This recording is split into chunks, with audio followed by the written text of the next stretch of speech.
मयि सन्तु ते मयि सन्तु। ॐ शान्ति शान्ति शान्तिः। अथ प्रथमखण्डः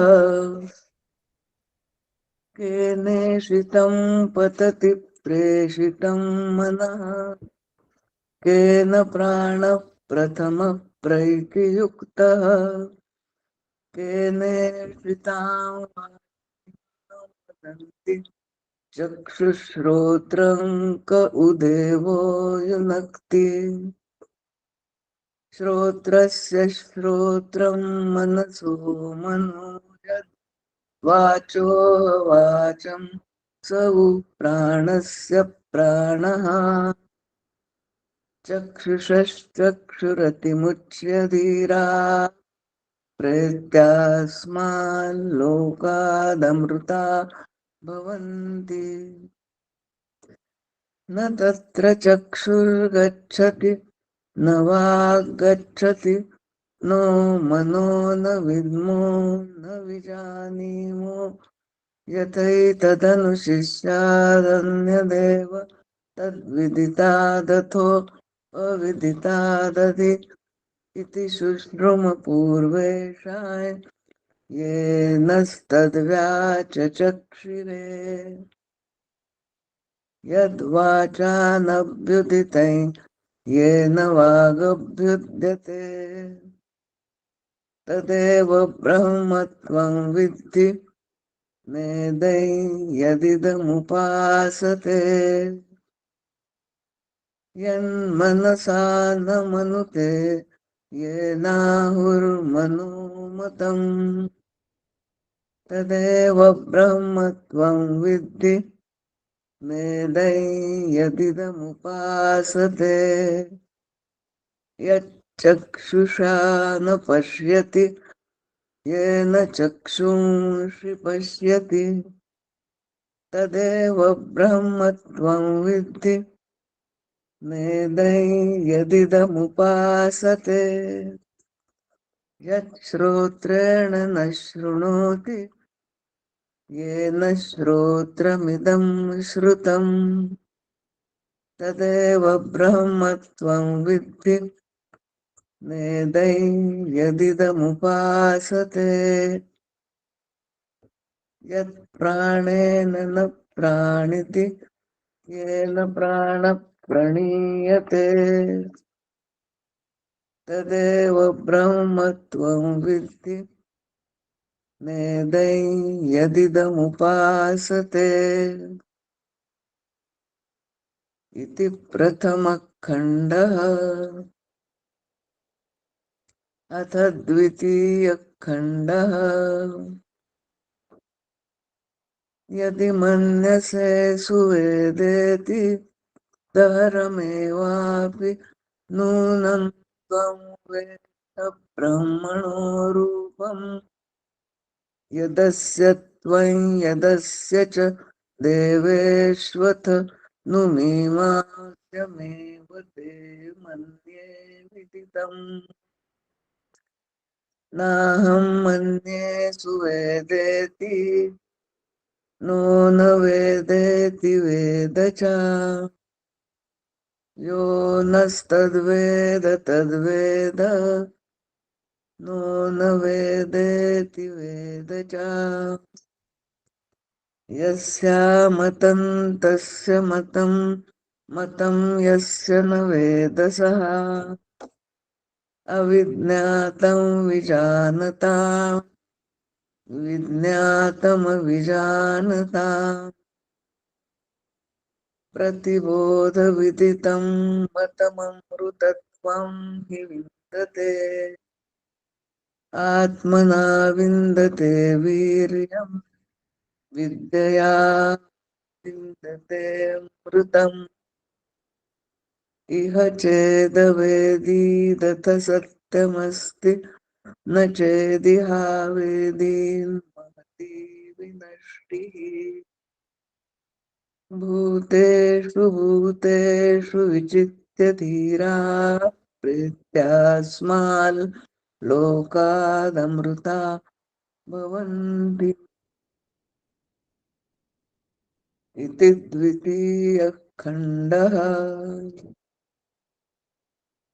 हरिः ओम् श्रीगुरुभ्यो नमः। हरिः ओम्।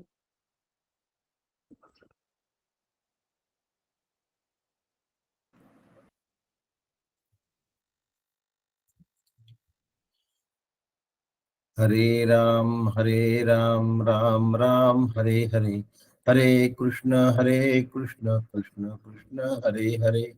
सद्गुरुनाथ महाराज की जय।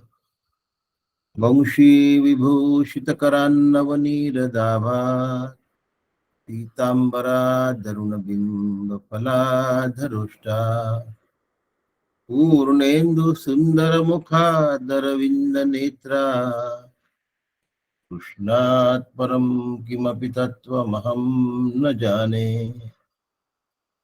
शास्त्रं शारीरकमीमांसा देवस्तु परमेश्वरः आचार्यः शङ्कराचार्यः सन्तु मे जन्म जन्मनि कृते श्रीगणकाचार्य त्रेतायां मुद्गलो मुनि द्वापारे भृगुव्यासौ च कलौस्तु शङ्करं स्मृतम्।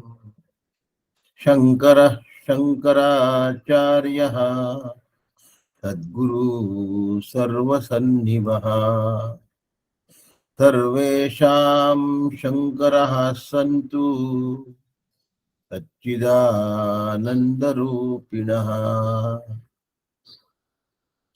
ज्ञानदं सद्गुरुं शान्तम् अज्ञानारण्यदाहकम् नमामि परमाचार्यं श्रीमच्छङ्करधारिणम्। सदाशिवसमारम्भाम् शङ्कराचार्यमध्यमाम् अस्मदाचार्यपर्यन्ताम् वन्दे गुरुपरम्पराम्। वन्दे गुरुपरम्पराम्। सद्गुरुनाथ महाराज की जय।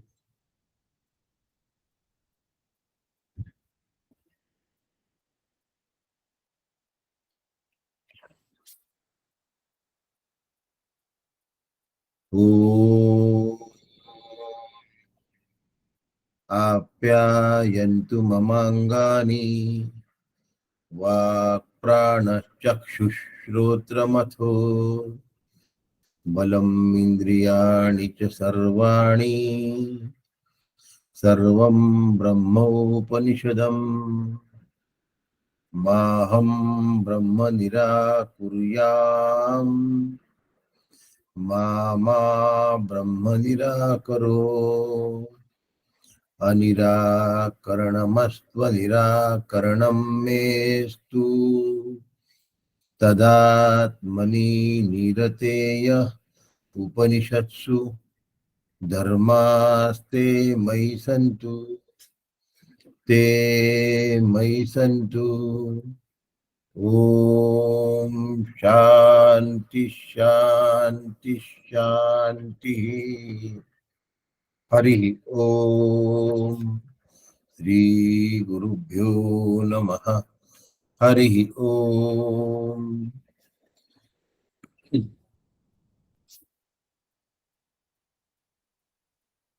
आपण आता पहिला मंत्र म्हणूया। सगळ्यांनी आपापल्या ठिकाणी शांतिपाठ म्हटला असेल, आचार्य आणि श्री गुरूंचं नमन केलं असेल, हे मी गृहीत धरतो। आता रोज सगळ्यांना सवय झालेली आहे, व्हॉट्सअपवरही लिहून दिलेलं आहे। त्यामुळे हे सगळं छान डोळे बंद करून आपल्या सद्गुरूंच्या चरणावर नतमस्तक व्हावं आणि शंकराचार्यांना आणि आपल्या सद्गुरूंना वंदन करावं. आता पहिला मंत्र म्हणूया. या वंदनाचा फायदा असा आहे की जे आपल्याला कळत नाही ना ते कळू लागतं, आणि जे कळत आहे ना ते मिथ्या आहे हे जाणवू लागतं. आणि हळूहळू हा शांतीपाठ मला स्वरूपाकारतेकडे घेऊन जातो. हे सामर्थ्य आहे या शांतीपाठात, आणि या सामर्थ्याचा श्रीगुरूंच्या कृपेशी जोड होतो आणि लवकर उपनिषद कळतं आणि ब्रह्मरूपतेला मदत होते. पहिला मंत्र म्हणूया. ओम केनेशितं पतति प्रेषितं मनः येन प्राणः प्रथमः प्रैतियुक्तः केनेचितां वाचमिमां वदन्ति चक्षुश्रोत्रं कौ देवो युनक्ति.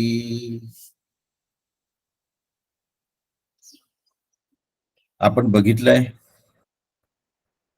9वा अध्याय आहे तौलाकार शाखेचा.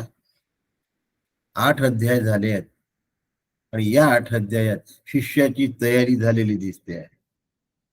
कर्म आणि उपासना करून शिष्याने वरची झेप घेतलेली आहे. कर्मातून आणि उपासनेतून ही झेप प्रत्येक साधकाने घ्यायला पाहिजे. सगळ्यात मोलाचं जर काही असेल तर ही झेप घ्यायला पाहिजे. नाही तर मग कर्मात असेल तर तो कर्मातच रमतो आणि रमतो, उपासनेमध्ये असेल तर तो उपासनेमध्येच रमतो आणि रमतो. उपासना आवश्यक आहे, परंतु ती ज्ञानरूपतेसाठी, चित्ताच्या शांतीसाठी. वेदविहीन निष्काम कर्मातून चित्ताची शुद्धी, वेदविहीन निष्काम कर्मातून चित्ताची शांती, आणि आता चित्ताचा चैतन्यात लय होण्यासाठी ज्ञानाची गरज आहे. आवरण दोष नाहीसे होण्यासाठी उपनिषदांचं महत्व आहे. माझी सद्गुरू परमपूज्य डॉक्टर काका, परमपूज्य मंदाताई यांनी आपल्याला हे शिकवलेलं आहे, ज्यामुळे ब्रह्मरूपतेला मदत होते. ओम केनेशितं पतति प्रेषितं मनः. हे मन कोणापासून प्रेरणा घेऊन कामना युक्त होऊन आपल्या विषयाच्या मागे जातो. कोणापासून चालना घेऊन प्रथम प्राणाचे स्पंदन होते. वाणी कोणाच्या सत्तेने बोलते आणि कोणता देव डोळ्यांना आणि कानांना प्रेरणा देतो. असे या ठिकाणी 4-5 गोष्टी सांगितलेल्या आहेत. पहिली गोष्ट आहे मनाला धरून, पहिला प्रश्न आहे. दुसरा प्रश्न प्राणाला धरून आहे. तिसरा प्रश्न वाणीला धरून आहे. चौथा प्रश्न डोळ्यांना, कानांना म्हणजे ज्ञानेंद्रियांना, कर्मेंद्रियांना धरून आहे. आणि या अनुषंगिक हा प्रश्न आहे, पण प्रश्न मोठा मार्मिक आहे, कारण शिष्य अधिकारी आहे. अधिकारी जो शिष्य असतो तो बारकाव्यानिशी प्रश्न विचारत असतो.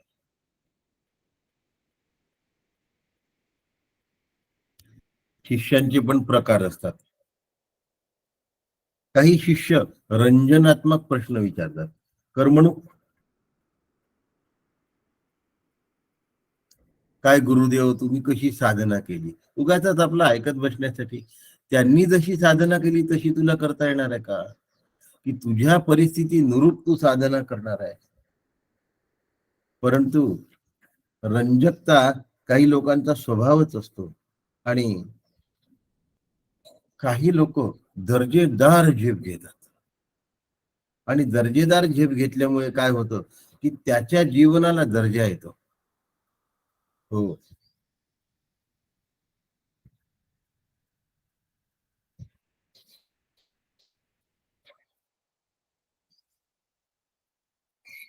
नाव विसरलो मी, म्हणून नाहीतर सांगणार होतो की दर्जेदार झेप कशी असते.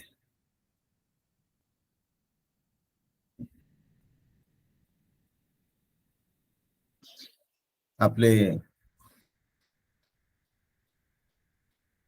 जाऊ द्या, नाव लक्षात राहत नाहीये. राजकीय नेते असल्यामुळे त्यात एवढं लक्ष नाही, पण बारकाव्याने राजनीतीचा अंग ज्यांनी अभ्यासलाय त्यांचं अप्रतिम काम बघून लगेच मोदीजींनी त्यांना काय केलं, परराष्ट्र मंत्री केलं. अशा पद्धतीने माणूस काम जयशंकर. करतो. जयशंकर त्यांचे वडील पण यात होते आणि त्यांनीही अतिशय चांगल्या पद्धतीने काम केलं आणि त्या कामाचा त्यांची जी डिप्लोमसी आहे, त्यांची जी बोलण्याची आणि बुद्धीची झेप आहे, त्यांना पटकन जयशंकरांना मोदींनी कुठे घेतलं, परराष्ट्र मंत्री करून घेतलं. त्याचप्रमाणे डोभाल, अजित डोभाल यांना कॅबिनेट मंत्र्याचा दर्जा देऊन दिला. त्या माणसाने स्वतःचं प्राणपणाला लावून 9 वर्ष गुप्तहेर म्हणून पाकिस्तानात होता. कार्य करण्याची शैली पाहिल्यानंतर प्रत्येक माणसाच्या त्या शैलीचं आणि कार्याचं काय होतं, कौतुक होतं. आता या ठिकाणी शिष्य अतिशय उंच झेप घेतो आहे आणि ती सूक्ष्मातली शिष्याची झेप श्री गुरूंना अतिशय आवडते आहे. व्यवहारातल्या झेपा जरा समजण्यासाठी सोप्या असतात म्हणून मी जयशंकर आणि डोभाल हे नाव तुम्हाला सांगितले, पण परमार्थातले जी उंची आहे ती उंची घेतल्यानंतर शिष्याचं नाव तुम्ही सांगायला पाहिजे की नाही हो, असं कोणीतरी मला म्हणेल. तो शिष्यच ब्रह्मरूप झाला, त्याला नाम आणि रूपाशी काही देणं घेणं उरलं नव्हतं. म्हणून उपनिषद कोणी लिहिलं सांगता येत नाही. अस्ति भाती प्रिय नामम रूपम ते चैत्यकम आद्यत्रयम ब्रह्मरूपम माया रूपम ततोद्र. नामम रूपम च चैत्यकम आद्यत्रयम ब्रह्मरूपम म्हणजे अस्ति भाती प्रिय ब्रह्मरूप आहे, माया रूपम ततोद्वयम नाम आणि रूप माईक आहे. आणि म्हणून उपनिषदकारांनी आपले नाव लिहिलेले नाही, आपल्या शरीराची भाषा या ठिकाणी मांडलेली नाही. उपनिषदकारांनी मी कोण आहे, कुठे राहतो, माझे आई वडील काय, म्हणून म्हटलं हा दर्जा आहे याचा. ह्या दर्जावर शिष्य आला की मग कळतं की श्री गुरूंशी कसं बोलावं, श्री गुरूंना काय विचारावं आणि श्री गुरूंशी चर्चा कशी करावी. नाहीतर मग बरंच बरं असतं आणि बरंच बरं असणाऱ्यांची संख्या नेहमी खूप असते. भारताची लोकसंख्या किती आणि क्रिकेट टीम मध्ये निवडल्या गेलेल्यांची संख्या किती, ते फार थोडे असतात की जे त्या दर्जाचे असतात आणि तो दर्जाला जाऊन पोचतो. म्हणजे क्रिकेट टीम मध्ये निवडल्या गेले तेवढेच दर्जेदार आहे असं मला म्हणायचं नाहीये. हॉकी मधलेही दर्जेदार. प्रत्येक खेळात आंतरराष्ट्रीय स्तरावर जाणं हे इथल्या लोकसंख्येच्या मानाने विरळे लोक असतात. तसं आत्मस्वरूपापर्यंत झेप घेणारा या सगळ्यांपेक्षा विरळा असतो आणि अत्यंत विरळा असतो. आणि म्हणून शिष्याचा प्रश्न संबंध भाष्य आपण 3दा घेतलेला आहे. तुमच्या काकूंनी 2दा आणि मी 1दा घेतलं. संबंधाशिवाय कोणतीही गोष्ट स्पष्ट होत नसते आणि ती आकलन होण्यासाठी सोपी जावी म्हणून संबंध भाष्य. संबंधाचं महत्व कळलं पाहिजे आणि संबंधाची उपयोगिता आम्हाला कळली पाहिजे. त्यावेळेला त्या संबंध गुण्या गोविंदानी राहतात, त्यात आनंद नांदतो. या संबंधामध्ये आनंद नांदतो. असा आनंद जर नांदला तर जीवन सफल होतं. लक्षात ठेवा, प्रत्येक गोष्टीचा संबंध काय आहे हे जाणल्याशिवाय ती गोष्ट आम्हाला करता येत नाही. काल मला एका जवळच्या व्यक्तीने सांगितलं, आता हा कौटुंबिक व्यक्ती आहे, की न्यूझीलंड आणि साऊथ आफ्रिकेची मॅच चालू आहे. बरं, मग कोण जिंकलं पाहिजे? कोणी जिंकलं पाहिजे असं नाही, न्यूझीलंडच जिंकलं पाहिजे. अहो, न्यूझीलंड जिंके का साऊथ आफ्रिका जिंके का, आपल्याला काय देणं घेणं म्हणे, असं नाही. जर न्यूझीलंड जिंकलं, संबंध काय आहे याच्यात, जर न्यूझीलंड जिंकलं तर पाकिस्तान टीमच्या बाहेर होऊन जातो कायमचा. आणि साऊथ आफ्रिकेचं नुकसान काहीच नाही आहे, त्याला मार्क्स मिळून गेलेले आहेत, त्यामुळे ते तर राहणारच आहे वरच्या पट्टीमध्ये. त्यामुळे एक मॅच साऊथ आफ्रिका जरी हारलं आणि न्यूझीलंड जर जिंकलं तर पाकिस्तान कटतं, याचा आनंद आहे म्हणून न्यूझीलंड जिंकावं, म्हणजे संबंध जोडला. आता हा संबंध जोडल्यानंतर न्यूझीलंड जिंकावं असं वाटतं. प्रत्येक गोष्टीच्या मागचा संबंध कळला पाहिजे काय आहे, म्हणून संबंध भाष्य महत्वाचं आहे. या संबंध भाष्यासाठी माझ्याकडे एका खूप मोठ्या व्यक्तीची कन्या विचारायला आली होती की हे संबंध भाष्य कसं आहे आणि ह्याचं महत्व काय आहे. महात्मे लोकांकडून बोलवणं आणि विचारणं झालं की मग त्यांच्या घरातले लोक जेव्हा विचारतात तेव्हा वाटतं की नाही याचं महत्व आपल्याला जे कळलं होतं ते बरोबर आहे. आणि आता इकडे ऐकत असलेल्या एवढ्या सगळ्या लोकांना याचं महत्व कळलं पाहिजे. नाही तर काय, यांनी सांगून दिलं संबंध भाष्य आपल्याला काय करायचं, अजून तर पहिला मंत्र सुरू झाला नाही. अरे संबंध भाष्य कळलं नाही तर मंत्रच कळणार नाही आहे. आणि हा प्रश्न प्रेरकाविषयी आहे. म्हणजे मन इकडे तिकडे धावतं हे त्याला माहिती आहे, प्राण कार्य करतात हे सुद्धा त्याला माहिती आहे. प्रश्नकर्त्याचा बारकावा काय आहे, या मनाचा प्रेरक कोण. तेनेशितम पतती प्रेषितम मनः, मन कोणापासून प्रेरणा घेऊन कामना युक्त होऊन विषयाच्या मागे धावतो. प्राण प्रथम, हा प्राणाचं वैशिष्ट्य आहे, प्राण मोठे आहेत, प्राण्याला महत्व आहे. आणि ते कोणापासून प्रेरणा घेतात आणि स्पंदन करतात. वाणी कोणाच्या सत्तेच्या प्रेरणेने बोलते, डोळ्यांना कानांना कोण प्रेरणा देतो. याचा स्पष्ट अर्थ असा आहे की त्या शिष्याला माहिती आहे की जाणं येणं हा मनाचा धर्म आहे, गती हा मनाचा धर्म आहे. आणि म्हणून या उपनिषदामध्ये दोन भाष्य आहेत, एकाला पदभाष्य असं म्हणतात आणि एकाला वाक्यभाष्य असं म्हणतात. पदभाष्य म्हणजे काय आणि वाक्यभाष्य म्हणजे काय या पूर्वी सुद्धा सांगून झालेलं आहे, तरीही पुन्हा सांगणार, पण उदाहरणातून सांगणार.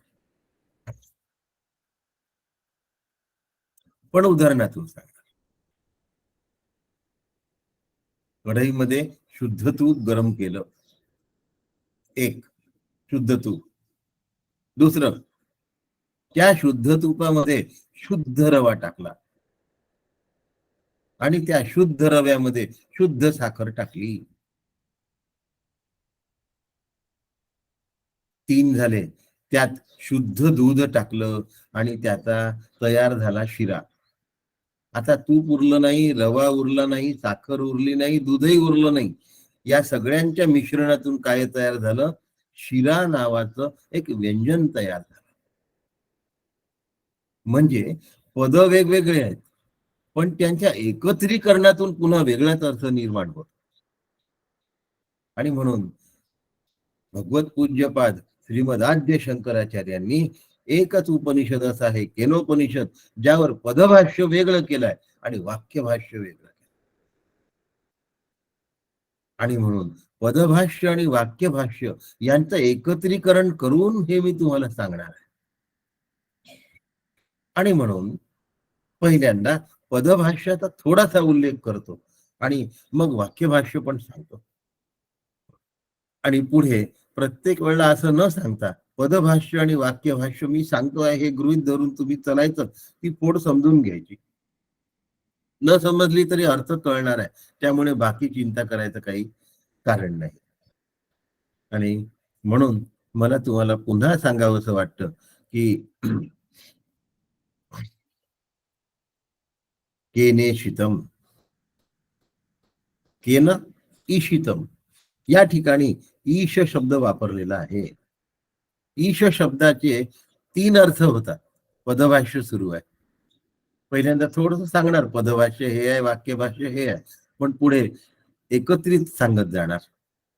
ईशित शब्दाचे 3 अर्थ आहेत. पहिल्या अर्थाला गती देणे असं म्हणतात, याचा अर्थ जाणे असा होता. दुसरा ईश शब्दाचा अभिक्षणे असा अर्थ आहे, त्याचा पुन्हा पुन्हा जाणे असा अर्थ आहे. पहिल्याचा जाणे असा अर्थ आहे, दुसऱ्याचा पुन्हा पुन्हा जाणे असा अर्थ आहे आणि तिसऱ्याचा इच्छिणे असा अर्थ आहे. ईश शब्दामध्ये जाणे, पुन्हा पुन्हा जाणे आणि इच्छिणे असे 3 अर्थ आहेत. आता मन का बाहेर जातं हा एक जाण्याचा अर्थ. मन पुन्हा पुन्हा बाहेर का जातं हा ईश शब्दाचा दुसरा अर्थ. आणि तिसरा, मन पुन्हा का इच्छा करतं हा तिसरा अर्थ.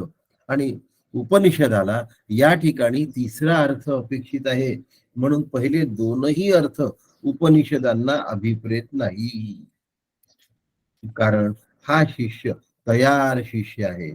या शिष्याचं गंमत अशी आहे की यांनी अभ्यास इतका चांगल्या पद्धतीने केलेला आहे आधीचा, की प्रश्न कसे विचारायचे याची त्याला चांगली जाण आहे.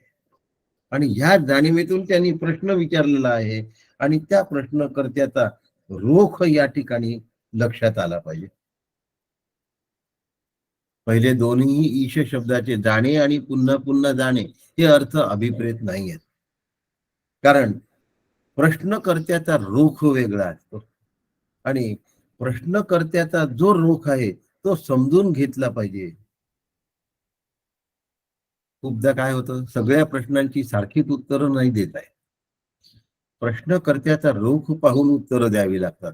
प्रश्नकर्त्याची उंची पाहून उत्तरं द्यावी लागतात. प्रश्नकर्त्याची हेतू पाहून उत्तरं द्यावी लागतात. खूप लोक प्रश्न विचारतात आणि खूप लोकांना खूप विचारायचं असतं, पण समोरचा कोणत्या पायरीवर उभा आहे हे पाहून त्याचं उत्तर द्यायचं असतं. मी नेहमी सांगत असतो, एक लहान मूल ज्याला फारसं काही येत नाही तो आईला विचारतो, बाबांना किती पगार आहे. आता काय सांगणार, लाखो रुपयाचा पगार, याला तर आकडे पण मोजता येत नाहीये. मग आई सांगते, एवढे चॉकलेट येतील ना, एवढा पगार आहे तुझ्या बाबांना. तू म्हणतो हो खरंच, मग खूप पगार आहे माझ्या बाबा. प्रश्नकर्त्याचा रोख बघायचा आहे की त्याला नेमकं काय हवंय आणि तसं त्याला उत्तर दिलं पाहिजे. त्यामुळे एवढे चॉकलेट येतात पगारामध्ये हे सांगणं हे योग्य उत्तर आहे त्या मुलाकरता. तसं इथे प्रश्नकर्त्याचा रोख काय आहे, सामान्य माणूस प्रश्न नाही विचारत आहे, विचार न करता प्रश्न नाही विचारत आहे. हो, काही लोक जे लागतात बडबडायला, पटर पटर पटर, त्यांचं संपतच नाही, फुलस्टॉपच विसरून गेले असतात. ऐकणारा कंटाळून जातो आणि मग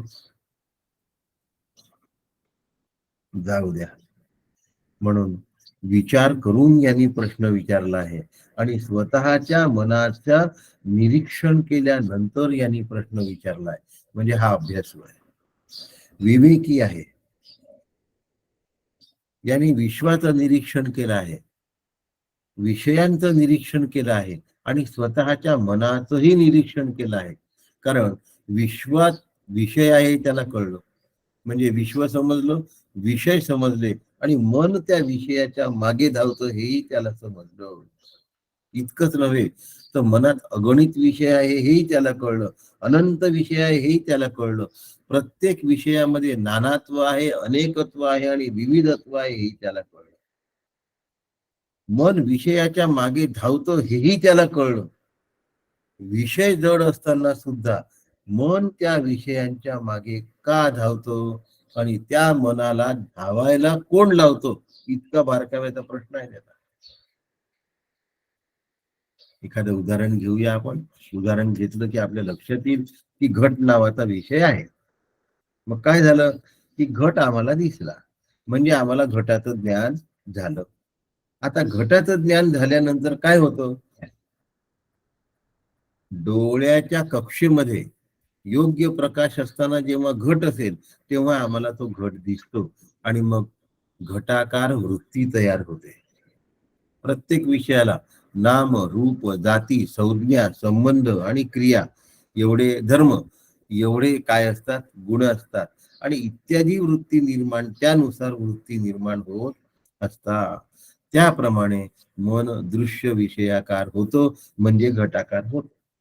म्हणजे विषय आणि वृत्ती यांच्यामध्ये एकत्व झालं, अभेदत्व निर्माण झालं की विषयांचं ज्ञान होतं. ही चष्म्याची केस किंवा ही घड्याळ. काय करतोय आपण, सगळ्यांना घड्याळ दिसलेली आहे म्हणजे अंतःकरण एकाग्रतेने घड्याळीशी काय झालं, एकरूप झालं आणि मला घड्याळीचं ज्ञान झालं. या पद्धतीने एका विषयाचं ज्ञान झालं की ते झालेलं ज्ञान फार काळ टिकत नाही. मन पुन्हा दुसऱ्या विषयाकडे जातं, हेही प्रश्न विचारणाऱ्याला माहिती आहे. दुसऱ्यानंतर तिसऱ्या विषयाकडे जातं आणि मग वृत्ती सारखी बदलत राहते आणि मनामध्ये वृत्ती दीर्घकाळ टिकत नसल्यामुळे मन एका विषयावरून दुसऱ्या विषयावर, दुसऱ्या विषयावरून तिसऱ्या विषयावर धावतो. हे विवेकी साधकाच्या लक्षात आल्यामुळे तो म्हणतो की हा तर मनाचा स्वभावच आहे. तो कुठल्या ना कुठल्या विषयाकडे सारखा सारखा फिरत असतो, पण त्या मनाला फिरवतो कोण? त्या मनाचा प्रेरक कोण? म्हणून केने शीतम, मन शब्द सांगून झाला, एका पदाबद्दल बोलून झालं. आता प्रेषितम, केने शीतम. आता ईशितम शब्द आपण सांगून झालाय आपला. आता प्रेषितम शब्द सांगणं चालू. केने शीतम, ईशितम म्हणजे काय? इच्छा करणे. मन कोणाची इच्छा करतं? कोणाच्या प्रेरणेने इच्छा करतं. आता ईशितम म्हटल्यानंतर पुन्हा प्रेषितम म्हणण्याची गरज आहे का, असा पण एक प्रश्न विचारला जातो. आणि मग त्याचं उत्तर आहे की हो,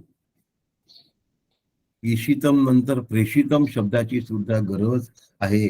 आता प्रेषितम हा शब्द पुन्हा कशासाठी? प्र ईशितम, प्र हा उपसर्ग लागला. कोणत्याही धातूच्या पूर्वी जर उपसर्ग जे काही लागतं, धातूच्या पूर्वी जोडलेलं जे अक्षर असतं त्या अक्षराला उपसर्ग असं म्हणतात. आणि धातूच्या नंतर जोडलेलं जे अक्षर असतं त्या अक्षराला प्रत्यय म्हणतात. आता हे ईशितमच्या आधी प्र आला म्हणून प्रेषितम हे उपसर्ग झाला. प्र हा उपसर्ग झाला आणि नंतर जर लागला असता तर त्याला प्रत्यय असं म्हटलं असतं. जसं य प्रत्यय जोडा, त प्रत्यय जोडा. चालक, आता चालणे हा शब्द आहे, त्याला क शब्द म्हणजे प्रत्यय जोडला. आता चालक, क नंतर लागलेला आहे, नंतर जे लागतं त्याला प्रत्यय म्हणतात आणि आधी जे लागतं त्याला उपसर्ग असं म्हणतात. आता चालक म्हणजे चालवणारा. आता ती जर स्त्री असेल तर मग स्त्रीलिंगी शब्द होईल चालिका. हा प्रत्यय झाला आणि इथे प्रेषितम आधी शब्द लागलाय म्हणून हा उपसर्ग झाला. म्हणून प्र हा उपसर्ग आहे आणि तो प्रेरणा देणारा आहे. म्हणजे मनाला धावण्याची प्रेरणा देणारा कोण? म्हणून ईशितमही महत्वाचं आणि प्रेषितमही महत्वाचं. नाही तर एकाच वाक्यामध्ये दोन पद का टाकले उपनिषदांनी? उगाच नाही टाकले. त्याला हे माहिती आहे की चालवणारा कोणीतरी आहे, त्याच्या मागे प्रेरणा देणारा कोणीतरी आहे. काकांनी फार सुंदर दृष्टांत दिलाय. शंकराचार्यांनी त्यांच्या भाष्यामध्ये हाच दृष्टांत दिलेला आहे जो काकांनी ओवीबद्ध केलाय. रथाते चालकू सारथी आणि अश्वतया ते वाहती, तैसे मनाते कवणे गती विषयी असे. रथ सारथी चालवतो आणि घोडे त्या रथाला ओढतात. अश्वतयाचे वाहती, तैसे मनाते कवणे गती विषयी असे. तसं मन विषयाकडे जात असताना त्या मनाला चालवतो कोण? त्याला अतिशय विवेकी आहे, अतिशय हुशार आहे. आणि हुशार म्हणजे क्लेवर नव्हे, सूक्ष्मध्यायी आहे. बुद्धिमत्ता IQ खूप आहे म्हणजे हुशार आहे, ही व्याख्या परमार्थात नाही होत. स्वबुद्धिमान मनुष्यसु युक्त हा कृष्ण कर्मकृत. जीवत्व ब्रह्मत्वाशी जो जोडतो त्याला हुशार म्हणतात, भगवंताच्या भगवद्गीतेच्या भाषेप्रमाणे. IQ ची भाषा नाही आहे भगवंताची, ही IQ च्या पलीकडली प्रगत भाषा आहे भगवंताची. स्वबुद्धिमान मनुष्यसु, कसा आहे तो? कर्मणी अकर्मय पश्चेत आणि अकर्मणीच कर्मह्या. कर्मणी अकर्म कर्मण्य कर्मय पश्चेत अकर्मणीच कर्मह्या. सबुद्धिमान मनुष्य, सयुक्त, हा दोनदा त्याचा उल्लेख केलाय स म्हणून. जीव आणि ब्रह्म यांचं ऐक्य जो जाणतो तो बुद्धिमान असतो. याला माहिती आहे की रथाला चालवणारा सारथी असतो आणि घोडे रथाला वाहत असतात. तर मग मनाला नेणारा कोण, मनाला चालवणारा कोण? म्हणून ईशितम आणि प्रेषितम असे दोन शब्द आहेत. उद्या जर आपण म्हटलं असतं की रथाला कोण चालवतो? माणूस चालवतो. अरे माणूस चालवतो की घोडे चालवतात? अरे प्रश्न पडला पुन्हा. असे प्रश्न त्याच्या मनात शिल्लक नाही. ते याही प्रश्नाचा त्यांनी निपटारा करून टाकलाय. आणि तो म्हणतात, रथाचे चालकू सारथी आणि अश्वतयाचे वाहती. घोडे ओढून नेतात, सारथी चालवतो. तैसे मनाचे कवणे गती, मनाला ओढून कोण नेतं आणि मनाला चालवतो कोण? म्हणून ईशितम आणि प्रेषितम असे दोन पद या ठिकाणी वापरले गेले. कवणे विषयी, विषयांकडे मनाला ओढतं कोण आणि मनाला चालवतो कोण, दिशा कोण देतं? लक्षात ठेवा, घोडे रथाला ओढतात, घोडे रथाला दिशा नाही देत, रथाला दिशा सारथी देत. आत्मानं रथिनं विद्धी शरीरम रथमेव तू बुद्धिम तू सारथिम विद्धिम मनः प्रगहमेव च. कठोपनिषद हा आणखीन त्याच्यापेक्षा खोल विषय आहे. आणि या उपनिषदाच्या नंतर आपल्याला पुन्हा पुढे जायचंच आहे. त्याप्रमाणे रथाला सारथी चालवतो, घोडे ओढतात. तसं मनाला चालवतो कोण आणि मनाला ओढतो कोण? काका म्हणतात, मनी जे जे उमटे ते प्रगटी वाणी वाटे, तेथे कवणू चालको भेटे रेटावयाची. आता इथे चालवणारा कोण आणि रेटणारा कोण असा प्रश्न आहे. प्रश्न किती सुंदर आहे आणि शंकराचार्यांची दृष्टांतही निखालच आहे.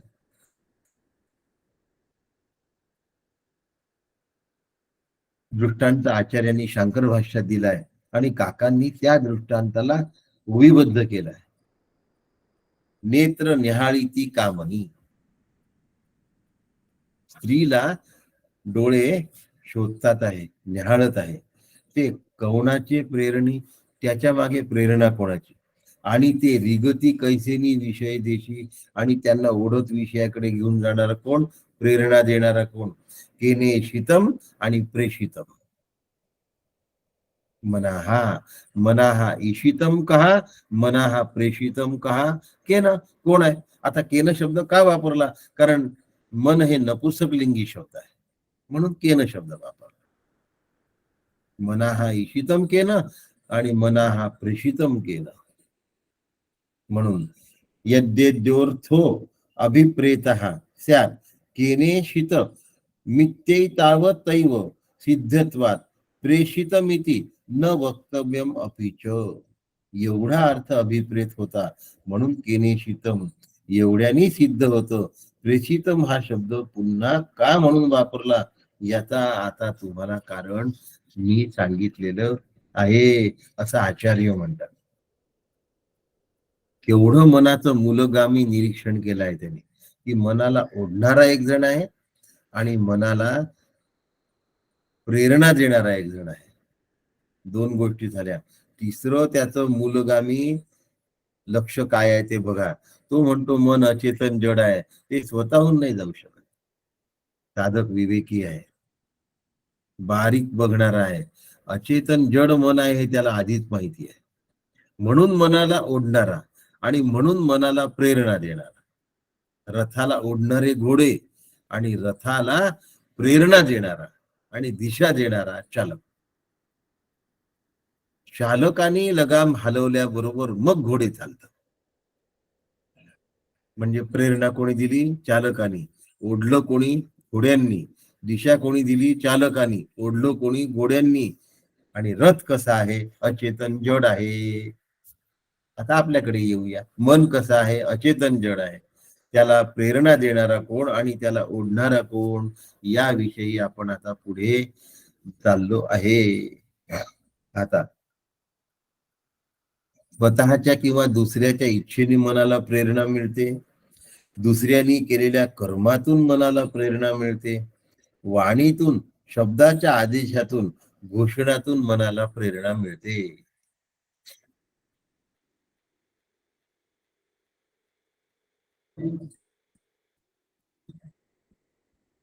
आमच्याकडे एक उत्तम साधक होता आणि त्यांनी अतिशय चांगलं कार्य केलं आणि अथर्व शीर्षांचे आवर्तन केली, सहस्रावर्तन. गावातले अनेक लोक त्यांनी गोळा केली, मोठ्या संख्येने काम केलं. दुर्दैवाने त्या साधकाचा मृत्यू झाला आणि त्याच्यापासून प्रेरणा घेऊन इतरांनी काम केलं. आणि म्हणून दुसऱ्याला केलेल्या कर्मातून मनाला प्रेरणा मिळते. म्हणजे ही पण एक प्रेरणेची पद्धत आहे. दुसऱ्याने केलेल्या इच्छेतून मनाला प्रेरणा मिळते, दुसऱ्यांनी दिलेल्या आदेशातून मनाला प्रेरणा मिळते. म्हणजे प्रेरणा देण्याचे 3 गोष्टी सांगितल्या. आणि इच्छा, कर्म आणि वाणी. पण या तीनही गोष्टी उपनिषदाला अभिप्रेत नाही. उपनिषद याच्याही पलीकडल्या छलांगीवर जातात. उपनिषद याच्याही पलीकडल्या उंचीवर आहे. म्हणून प्रश्न करता कोण कोणत्या उंच दर्जावरून प्रश्न विचारतो आहे, तसं त्याला उत्तर द्यावं लागतं. आणि म्हणून तो म्हणतो, देहादी संघाताला कार्य करण्यासाठी दुसरा स्वतंत्र प्रेरक कोण आहे? संघात हा अवयव असल्यामुळे तो स्वतःच्या प्रेरणेने कार्य करू शकत नाही. आता ही याच्याही पेक्षा वरची उंची झाली. कोणती? इच्छा, कर्म आणि वाणी, जे सांगितलं. खूपदा असं असतं की यांचं यांचं कार्य आम्ही पुढे नेतो आहे, आम्हाला नेण्याची इच्छा आहे, पण उपनिषदाची झेप त्याच्याही पलीकडे आहे. शिष्य अधिकारी आहे, मनोवृत्तीचं निरीक्षण करणारा अभ्यासक आहे आणि मन विषयाकडे कोणत्या कारणाने धावतो याचाही त्याचा अभ्यास आहे. आणि तो अभ्यासात तो सांगतो, मन विषयाकडे, विषय समोर आले म्हणून धावतो. आणि दुसरं, संचित तैसी बुद्धी उपजे मनामध्ये, पूर्व वासनानुसार आत विषय येतात आणि विषय आत आल्यामुळे बुद्धी तशी करते. म्हणजे 2 कारणांनी मन विषयाकडे धावतो. आता हे समजण्याची गरज नाही, कारण त्याला ते कळलेलं आहे. आणि आम्ही त्या स्तरावर जाऊन आता पुढचा विचार केला तर आम्हाला पुढचं कळणार. आता मनाला रेटा कोणाचा आणि मनाला स्फूर्ती कोणाची, या मागची सत्ता कोणाची? माझ्या मनात विषयांची जरा सुद्धा, अल्प सुद्धा आठवण होत नाही. म्हणून आत्मज्ञानाच्या प्रामाणिक उत्सुकतेने, उत्कंठेने शिष्य श्री गुरुला प्रश्न विचारतोय. काय आहे? काकांनी केलेली ओवी आहे, परी आठव विषयी माते, नाहीची सद्गुरु माते, उत्सुक आत्मज्ञानाचे चरणी आलो. मला विषयाची आठवण आलेली नाही, नाहीची सद्गुरु माते. सद्गुरूंना माता म्हटलंय. असं म्हणत असताना, नाही, मला खरंच आठवण आली नाही, हे शिष्य पुन्हा सांगतोय. मला आठवण आली नाही विषयांची पहिलं, मला मुळीच विषयांची आठवण आली नाही हे दुसऱ्यांदा सांगतोय. शिष्यानी गुरूंची कसं बोलावं ते बघा. मला हे श्री गुरुदेवा, काकांनी केलेल्या भाषांतरामध्ये हे श्री गुरुदेवा आहे बर का, हे गुरु नाही, हे श्री गुरु पण नाही. गुरूंना श्री लावलाय आणि त्यानंतर देव शब्द लावलाय. श्री गुरुदेवा,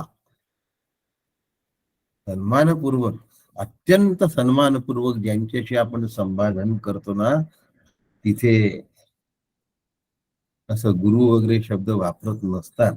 आणि जे वापरतात त्यांच्या अंतःकरणात सन्मान नसतो म्हणून येतात, नुसती चूक झाली म्हणून येत नाही. अंतःकरणामध्ये सन्मानच नाही, करायचे म्हणून करून टाकले. श्री गुरुदेवा, माझ्या मनात विषयाची मुळीच आठवण नाही. आणि भ्रूमाते, खरंच माझ्या मनात विषयाची आठवण नाही बरं. दोनदा सांगितलं आहे शिष्याने. आचार्य भाषेत असंच आहे बरं का. आणि मग ते म्हणतात, उत्सुक आत्मज्ञानाते चरणी आलो. मला आत्मा काय आहे, या मनाच्या मागे प्रेरक आत्मा आहे असं त्याला वाटत आहे. आणि म्हणून तो जाणण्यासाठी मी तुमच्या पायाशी आलो. तुमच्या जवळ आलो नाही म्हटलं, तुम्हाला विचारायला आलो नाही म्हटलं, तुमच्याशी संवाद करायला आलो नाही म्हटलं, तुमच्याशी बोलायला आलो नाही म्हटलं, मी तुम्हाला प्रश्न विचारायला आलो असं नाही म्हटलं. या सगळ्या भाषांमध्ये कडकपणा आहे, अहंकार आहे. पण मी तुमच्या चरणी आलो असं म्हटल्यामुळे अहंकाराची लीनता आहे. आता हा शिष्य उपदेशास योग्य आहे. नाही तर सांगता का मला? सांगा ना. मी तर तुम्हाला विचारतो, तुम्हाला तर वेळच नसतो. आम्ही फोन करावा आणि तुम्ही आम्हाला काय सांगू नये, लवकर आटोप म्हणावं का? अशा लोकांना काहीच काही कळत नाही. असो, सगळेच जण राजमहालात राहण्याच्या योग्यतेचे नसतात. कितीही काही असलं तरी प्रत्येकाला योग्यतेनुसारच ठेवायचं असतं. आणि परमेश्वर ती व्यवस्था बरोबर करतो. आत्मज्ञानाच्या इच्छेने शिष्य शरण आलेला आहे. म्हणून म्हणतात, उत्सुक आत्मज्ञानाते शरणी आलो. आता मला गुरुदेवा आत्मज्ञान सांगा, की या मनाच्या मागे आत्मा प्रेरक आहे, ती आत्म्याची इच्छा आहे. शिष्याला माहिती नाही. आत्मा निरीक्षा आहे हे शिष्याला माहिती नाही. आत्मा प्रेरणा देतो की नाही देत हेही शिष्याला माहिती नाही. त्याच्या मनामध्ये एक प्रश्न आला, की आत्मा प्रेरणा देतो की आत्म्याची इच्छा आहे. म्हणून पुन्हा तो म्हणतो, आणि हरिकृपे मी बळी, इंद्रिय झाली निर्बळी, परी आहे जाणणे खोली आत्मज्ञानात. मी थकलो आहे बरं. माझी ताकद नाही. माझे शरीर विचार करून करून थकले. म्हणजे तो म्हातारा झाला असा त्याचा अर्थ नाही आहे. याच्या सूक्ष्मतेमध्ये त्यांनी आपल्या बुद्धीचा भरपूर वापर करून पाहिला, की नाही, मन जड आहे, ते जाऊ शकत नाही. मग त्याला नेणारा कोणीतरी असतो. मन अचेतन जड आहे इथपर्यंत त्यांनी बुद्धी वापरली, हेच खूप झालं. आणि त्यानंतर तो म्हणतो, आता माझी बुद्धी काम करत नाही. आत्म्याला जाणण्यासाठी माझे इंद्रिय विषयांच्या बाबत दुर्बल झाले आहेत.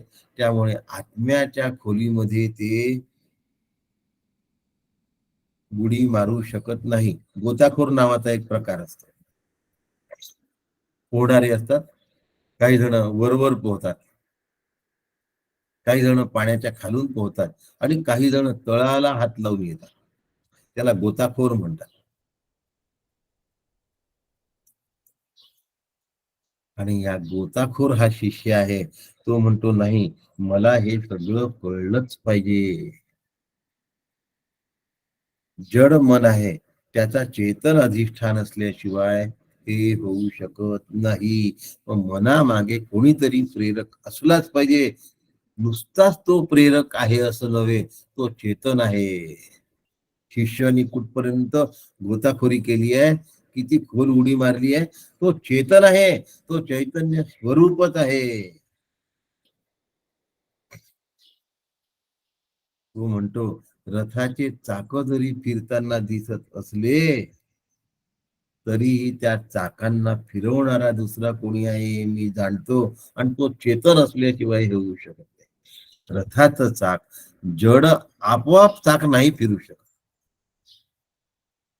आणि म्हणून चैतन्याच्या अधिष्ठानावर हे मन आहे, तर चैतन्य मनाला गती देतं का?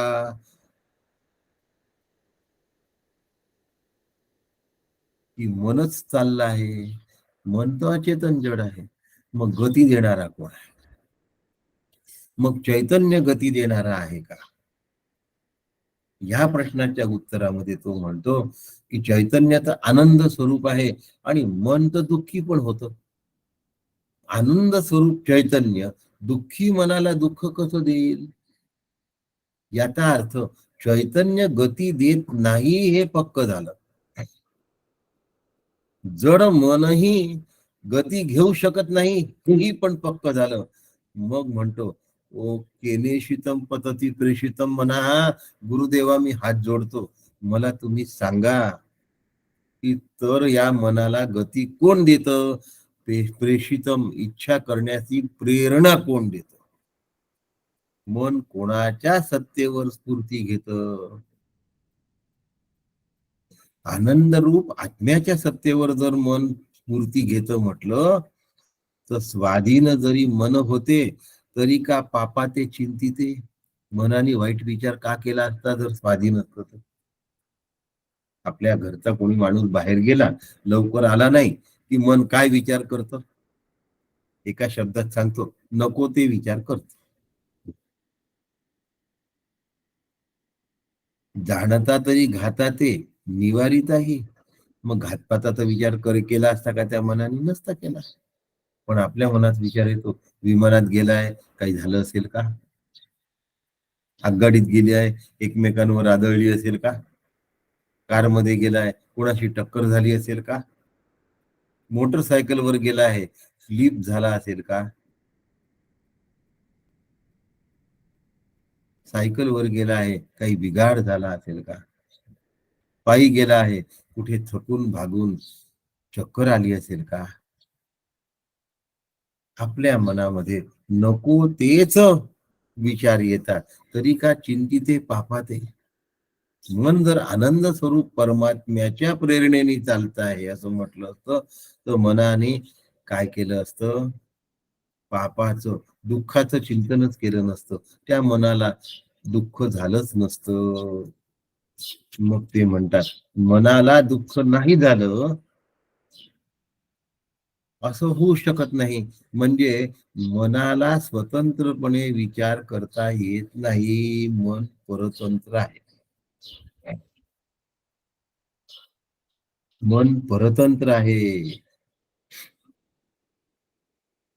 मन परतंत्र आहे या वाक्यात तो शिष्य म्हणतो, मन आहे की मन नाही. काय सुरू झालं, 5 मिनिटात थोडं सांगतो आणि हा पुढला विषय उद्या म्हणजे सोमवारसाठी ठेवतो. माझी नागपुरात प्रवचन आहे उद्यापासून, पण उद्या भगवद्गीता आहे. मन स्वतंत्र की परतंत्र, मन स्वतंत्र की परतंत्र, मन आहे की नाही, पहिला प्रश्न आहे. मन जागृतीत असतं, मन स्वप्नामध्ये भासतं आणि गाढ झोपेत नसतं. 3 शब्द वापरतोय. मन जागृतीमध्ये असतं, स्वप्नामध्ये भासतं आणि गाढ झोपेत नसतं. असतं, भासतं आणि नसतं. गाढ झोपेत जर मन असेल तर वाजलेली कॉलबेल ऐकू येत नाही. स्वप्नामध्ये जर मन असेल तर जे नाही ते पाहत असतं आणि जागृतीमध्ये जे मन असतं ते मिथ्या वस्तूला सत्य समजून चालत असतं. मिथ्या वस्तूला सत्य समजून चालत असतं म्हणजे काय हो, लहान मुलगा असतो, त्याच्या समोर चेंडू असा जर टाकला तर तो चेंडू गलंडत गलंडत समोर जातो, त्याला खूप आनंद होतो आणि तो रांगत रांगत त्या चेंडूला पकडण्याचा प्रयत्न करतो. त्याला कुतूहल निर्माण होतं की हा चेंडू कसा चालतोय, मी जसा चालतोय तसाच हा चेंडू चालतोय. त्या चेंडूला गती देणारा हात होता हे त्या लहान बाळाला नाही कळत, तो रांगत जातो त्याच्या मागे. पण चेंडूचा प्रेरक कोण आहे, हात आहे. हाताचा प्रेरक कोण आहे, म्हणून प्रेषिताम आणि ईशिताम हे 2 शब्द वापरले. पदभाष्याचं मौल्य बघा काय आहे. आता वाक्यभाष्याचं पद काय आहे, मोल काय आहे, या मनाला प्रेरणा कोण देतो आणि वाहून कोण नेतो. आता हे झालं वाक्यभाष्य. पण पदभाष्य आणि वाक्यभाष्य हे एकत्रित करून सांगावे लागतात, त्यावेळेला हे होतं.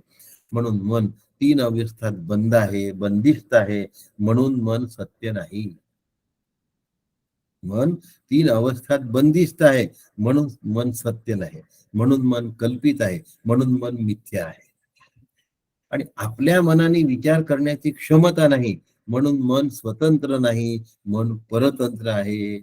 आता कल्पित मिथ्या आणि परतंत्र अध्यस्थ असलेलं जे मन आहे, ते मन कुणाच्या तरी तंत्राने चालतं. रज्जूवरचा सर्प रज्जूच्या तंत्राने चालतो. पण जीवनमुक्त स्वतंत्र असतात, ते परतंत्र नसतात. त्यांचा देह प्रारब्धाने बांधला असतो. देह हा काळाचा, धन कुबेराचे तुकोबा म्हणतात. देहावर काळाचं नियंत्रण असतं, पण जीवनमुक्तावर काळाचं नियंत्रण नसतं. कालन उसी को खाए, म्हणजे जीवनमुक्ताच्या शरीराला काळ खातो, जीवनमुक्ताला काळ खाऊ शकत नाही. हे चिंतन बरोबर करून ठेवलं तर जमतं. म्हणून मननेन त्रायते इति मंत्रहा, म्हणून मनाचा पहिल्यांदा अभ्यास करायला पाहिजे आणि मग मंत्रावर मनन मनाने केलं पाहिजे. मंत्र गर्भाशिवाय मनन होत नाही. नुसतं म्हटल्याने काम होणार नाही. मंत्रामागील विचार, मंत्रामागील मंत्रणा महत्वाची आहे आणि ती मंत्रणा समजून घेणं अत्यंत गरजेचं आहे. ती मंत्रणा समजून घेणं अत्यंत गरजेचं आहे. त्याप्रमाणे आम्हाला चाललं पाहिजे, याप्रमाणे आम्हाला वाटचाल केली पाहिजे. अशा पद्धतीने आपण वाटचाल करूया आणि या श्लोकाचा पुढला अर्थ सोमवारी घेणार आहोत, कारण की उद्या शुक्रवार आहे, भगवद्गीता आहे. आपल्याला शैला काकू सांगतील की उद्या गीता घेणार कोण आहे आणि म्हणणार कोण आहे. मी माईक त्यांच्या स्वाधीन देतो.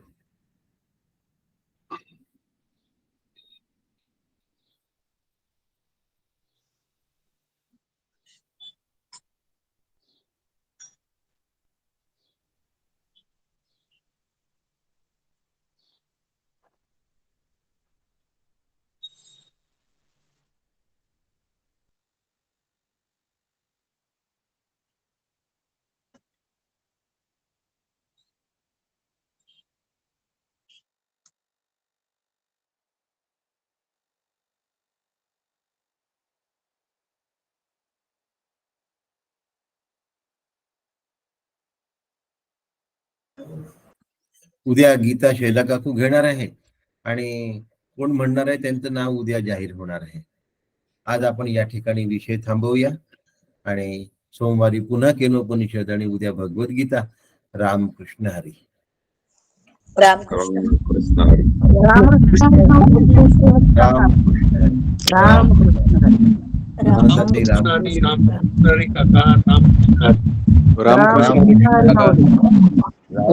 रामकृष्ण हरी. रामकृष्ण हरी काका. प्रमिलाताई रामकृष्ण हरी. मेधाताई रामकृष्ण हरी. रामकृष्ण हरी. रामकृष्ण हरी. रेकॉर्डिंग थांबवायचं राहिलंय. हा हो हो बरं केलं. हो ती सवय व्हायची आहे. थांबवलं. धन्यवाद. रामकृष्ण हरी.